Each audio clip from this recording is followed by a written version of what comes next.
Nasruddin Hoja. Tokoh ini yang jelas, yang pertama menyuruh kita hidupnya tidak tegang. Berhikmah iya, berfilsafat iya, mendalam secara makna iya, tapi santai saja, sambil senyum, sambil tertawa. Kalau kamu tidak percaya, Nabi itu sering tertawa. Di banyak hadis, bahkan ada beberapa hadis yang menyebut Allah pun tertawa. Lah kok manusia tidak bisa ketawa?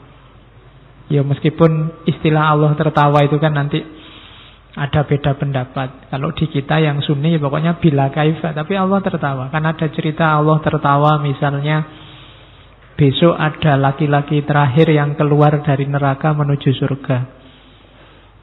Mungkin dia lihat surga dari jauh terus tertarik. Ya Allah, aku dekat saja sama surga sudah senang. Ya sudah mendekat. Ya Allah, saya nggak masuk juga tidak apa-apa, nongkrong di depannya aja senang. Ya sudah, silahkan nongkrong. Ya Allah, kok enak ya di dalam surga, saya masuk di pinggir-pinggir juga tidak apa-apa. Ya monggo masuk itu. Dan Allah ketawa lihat orang ini. Lu Allah aja ketawa. Ada ceritanya, ada hadisnya. Apalagi Nabi banyak. Nabi itu wajahnya saja dilihat menyenangkan. Kalau dalam bahasa hadis, Nabi itu profilnya basam. Basam itu orang lihatnya seolah-olah Nabi itu senyum terus. Dilihatnya itu enak.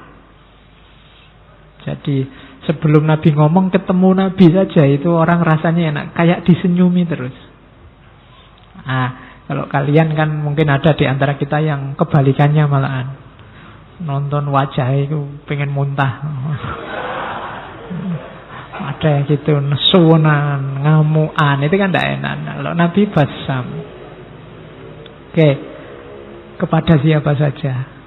Makanya orang Islam harus bisa ketawa.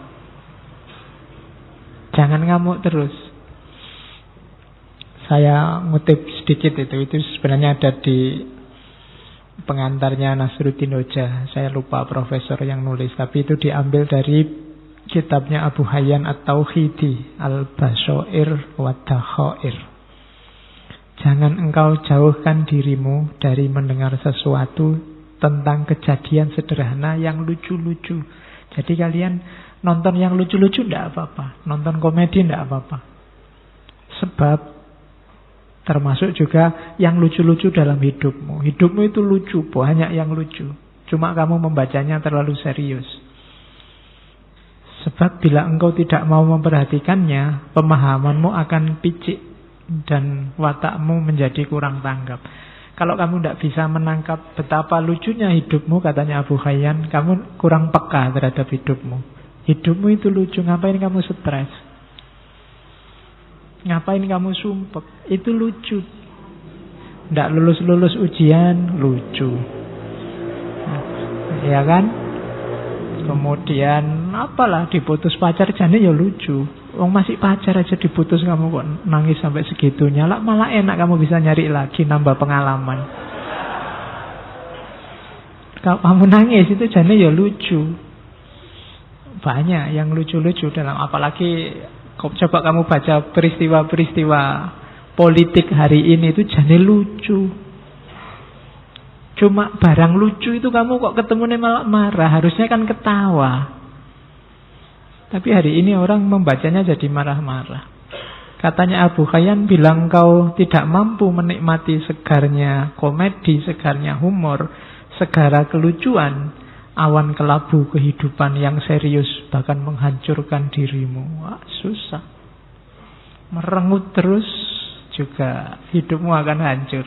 Tidak enak. Wong kita oleh Allah diizinkan, diberi kesempatan hidup di dunia ini kan untuk bahagia, untuk senang. Masa Allah nyuruh kita sumpek, nyuruh kita sengsara? Kan enggak. Gembiralah. Hidup ini menggembirakan. Jadi tertawalah. Ini filosofi yang dipakai oleh Abu Hayyan At-Tauhidi dan Nasruddin Hoja. Nanti gayanya semacam ini. Makanya saya sebut Muslim alternatif. Sekarang citranya Islam itu citra kebanyakan citra keras.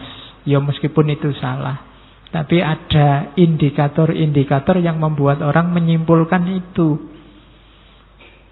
Mari kita akhiri itu, tampilkan wajah Islam yang melahirkan tawa, melahirkan senyum.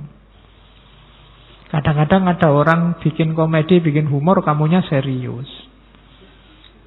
Betul. Jadinya nggak jadi ketawa, malah marah. Akhirnya orang takut lagi ngomong yang lucu-lucu. Akhirnya ngomongnya serius terus.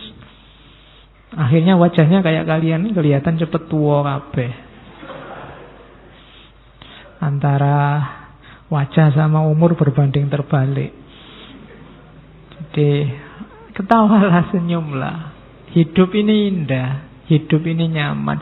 Kalau ada masalah itu sebenarnya kelucuan dalam hidupmu. Ketawain saja. Betapa lucunya dirimu. Itu lebih nyaman. Itu rumus dari Nasruddin. Dan sufi juga, Nasruddin ini seorang sufi juga banyak memfungsikan humor. Coba dilihat para sufi, coba dilihat para ulama besar. Itu kan hidupnya serba senyum, banyak humornya.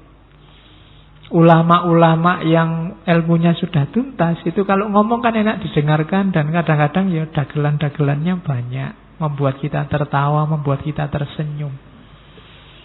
Ini orang yang sudah luas sehingga bisa menerima apapun. Kemampuan menertawakan hidup itu tidak sembarangan. Wong Quran sendiri sudah ngasih isyarat kamu, innamal hayatud dunya lahwun wa laibun. Kehidupan dunia itu hanya sendaguro. Sendaguro itu kan harusnya melahirkan ketawa, walaibun, dan permainan, dolanan. Jangan serius-serius. Kan sudah dibilang gitu. Cuma kita tertipu. Wong ini cuma sendaguro kok kita serius. Sampai tawuran, sampai pukul-pukulan, bunuh-bunuhan. Salah rumus berarti hidup kita. Ayo pakai rumus yang benar. Kalau permainan, ya posisikan sebagai permainan. Kalau sendagurau, posisikan sebagai sendagurau. Bahkan dalam dunia sufi, humor ini ternyata perannya banyak, mainnya banyak. Ada teori bahwa kalau dalam sufi itu humor itu termasuk humornya Nasruddin, itu ada kalanya untuk menggugah pikiran. Orang yang jeli membaca humornya sufi itu tidak cuma dilihat cerita lucunya. Di balik itu ada makna yang dalam. Dan itu bisa dikejar bagi orang yang daya pikirnya jalan, daya analisisnya jalan. Tapi orang yang hanya dapat lucunya, ya nggak dapat maknanya. Kayak para wali zaman dulu ketika menyampaikan ajaran Islam itu kan pakai media budaya. Pakai wayang, pakai model baju, pakai punokawan yang suka ndagel. Itu kan media humor. Kalau para wali yang dalang, meskipun punokawan, meskipun ada Semar Bagongnya, ada limbuannya mungkin, tapi lucunya pasti ada maknanya. Tidak tahu maknanya pun tidak apa-apa, kamu dapat ketawanya, tapi kurang dalam. Ketawanya sudah dapat, cuma dalamnya. Dulu waktu di antara yang diperdebatkan Sunan Kalijogo sama Sunan Giri kan itu, Sunan Giri orangnya serius. Kalau Sunan Kalijogo maunya, ya sudah kita ambil pelan-pelan. Lah nanti kalau umat tersesat, enggak kalau tersesat. Wong ini, umat Islam ini kan akalnya jalan. Lama-lama mereka juga ngerti rahasianya. Lama-lama juga mereka bisa belajar sendiri, tahu yang benar. Sekarang biar mereka tertarik dulu lah pakai media-media budaya, termasuk pakai humor. Kalau ada ustadz atau ulama atau kiai ceramah yang tidak ada humornya sama sekali kan, ya paling kamu ngantuk, paling hadir sekali dua kali, besok nyari alasan kalau diajak. Penariknya kurang, pemicu berpikirnya kurang. Maka fungsinya humor dalam sufi yang pertama itu